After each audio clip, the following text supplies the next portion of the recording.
Friends, आज मैं आपके लिए 10 ऐसे टिप्स लेके आया हूं जिससे आप इस कोरोना वायरस के दौर में खुद को और अपनी फैमिली को प्रोटेक्ट कर सकते हैं, सुरक्षित कर सकते हैं। क्योंकि देखो, कोरोना की वैक्सीन अभी तो बनी नहीं है और कब तक बनेगी इसका कोई अंदाज़ा भी नहीं लगाया जा सकता। ऐसे में हमें अपने फैमिली को और अपने को खुद से सेल्फ से ही प्रोटेक्ट करना होगा, क्योंकि जान है तो जान है। हमें जहाँ बाहर भी जाना है, काम भी करना है, ऑफिस भी जाना है, तो इसमें ऐसे में हमें बहुत ही प्रोटेक्शन की ज़रूरत होती है। अब वो प्रोटेक्शन कैसे हम कर सकते हैं, अपने खुद को और फैमिली को प्रोटेक्ट कैसे कर सकते हैं, 10 टिप्स में आपको बहुत ही आसानी से समझ में आ जाएगा।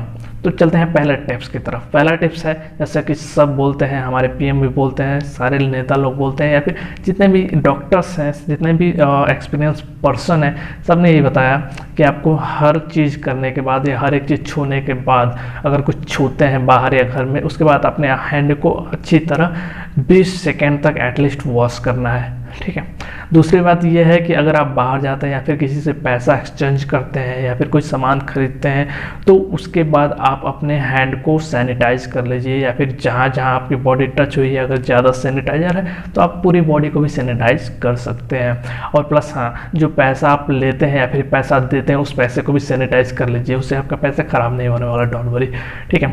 अगर बात करें तीसरे टिप्स की, तो तीसरा टिप्स ये है कि आपको कम से कम 2 गज की दूरी, यानी कि कम से कम 2 हाथ की दूरी समझ लीजिए, आपको बना के रखनी है। किसी से भी टच नहीं होना है, किसी के ज़्यादा करीब नहीं जाना है। अब क्या होता है कि अभी लाइन्स में लगनी पड़ती है, जैसे कि कुछ अगर एटीएम में लगना हो या फिर बैंक जाना हो या फिर कई जगह होता है, बस वगैरह में चढ़ना हो, तो थोड़ा भीड़ होती है। लेकिन हमें अपने आप को सुरक्षित रखना है और हमें 2 गज की दूरी बना के रखना है। ये हो गई तीसरी टिप्स। चौथी टिप्स की बात करें तो अगर आप कहीं ट्रैवल करते हैं, कहीं जा रहे हैं, आ रहे हैं, या फिर कहीं भी घर से बाहर जा रहे हैं ना, तो बिना मास्क के बिल्कुल भी ना निकले। क्योंकि मास्क अगर नहीं निकलेगा तो ये इतना समझ लीजिए, एक माइंड में बैठा लीजिए कि मास्क को अपना शरीर का एक अंग बना लीजिए। कभी भी बाहर जाते हैं तो उसे मास्क पहन के जरूर जाइएगा। बात करें नेक्स्ट यानी 5वीं टिप्स की, तो 5वीं टिप्स ये है कि आप ट्रैवल कर रहे हैं, बाहर जा रहे हैं, ऑफिस में जा रहे हैं, तो एक चीज़ बहुत ही ज़रूरी हो कि अपने हैंड यानी हाथ में ग्लव्स पहना बहुत ज़रूरी है। माना कि गर्मी है, गर्मी बहुत ज़्यादा होती है, पसीने होते हैं, लेकिन भाई जान है तो जान है, जाहिर सी बात है, तो ग्लव्स पहनना बहुत ही ज़रूरी है।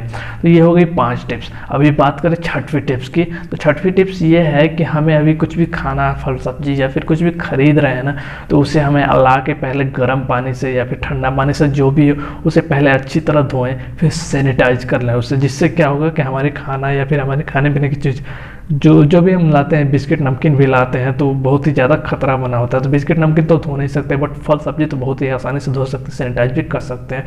तो 7वीं टिप्स की अगर बात करें तो 7वीं टिप्स ये है कि अगर कोई भी आपके अंदर लक्षण पाया जाए, जैसे कि खांसी, और सबसे पहले मैं लक्षण बता दे रहा हूँ, अगर खांसी हो रही है, आपका गले में खराश है या बुखार है, तो इस टाइप की अगर कोई लक्षण पाए जाते हैं ना आपके अंदर, तो आप एक बार डॉक्टर से सलाह ले लें, परामर्श ले लें, क्योंकि ऐसे लक्षण, हाँ, लेकिन डरने की कोई बात नहीं है। अगर आप ऐसा भी होता है कि छींक आ जाती है अचानक 2-3 बार, तो लोग डर जाते हैं कहीं कोरोना तो नहीं हो गया। बुखार आ जाता है, लोग डर जाते हैं कहीं कोरोना तो नहीं हो गया। डरने की कोई बात नहीं है, बस अपनी तरफ से सुरक्षा बरतिए, आप हमेशा सेफ रहेंगे। और जब कोरोना होता है तो आपको खांसी, छींक, बदन दर्द, सर दर्द, बुखार, ये सब बीमारियां थोड़ी थोड़ी करके एक साथ आपको फील होने लगता है। कभी कभी होता है कि मतलब तुरंत आपको पता नहीं चलता, लेकिन सुरक्षा अपनी तरफ से बरतते रहिए, आप हमेशा सेफ रहेंगे।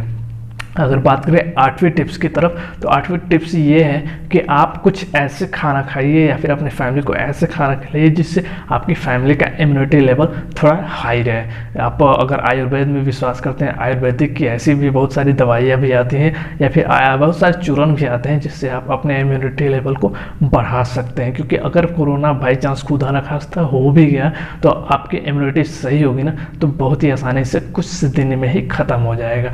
और चौथा ये हो गया 8वीं टिप्स। 9वीं टिप्स ये है कि अगर आपके घर में बड़े बुजुर्ग हैं ना, तो उससे प्लीज़ ऐसे रिक्वेस्ट करके कह रहा हूँ कि अपने घर से बाहर मत जाने दीजिए। क्योंकि जो बड़े बुजुर्ग होते हैं ना, उनमें बीमारी ज़्यादा होती हैं या फिर उनमें इम्यूनिटी लेवल कम हो जाता है, इसलिए उनको बहुत ही खतरा उनके ऊपर है कोरोना वायरस की वजह से, क्योंकि कोरोना वायरस उन्हीं पे सबसे ज़्यादा रिएक्ट कर रहा है जिसकी इम्यूनिटी लेवल कम है, जैसे 3 साल से छोटे बच्चे हों या फिर 50-60 साल से ऊपर के बड़े बुजुर्ग हों। तो उन्हें प्लीज़ उनसे कृपा करके जो भी करना है घर में करिए, बाहर ना जाने दीजिए।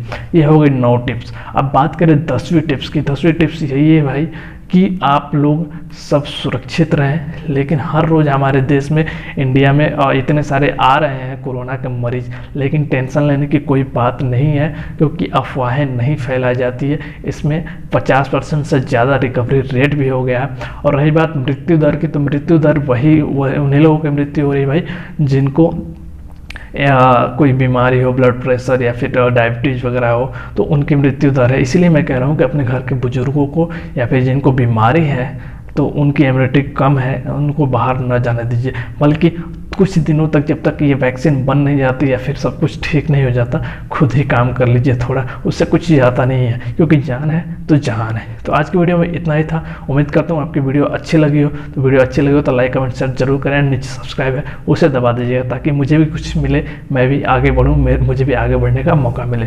तो thank you for watching, thank you so much.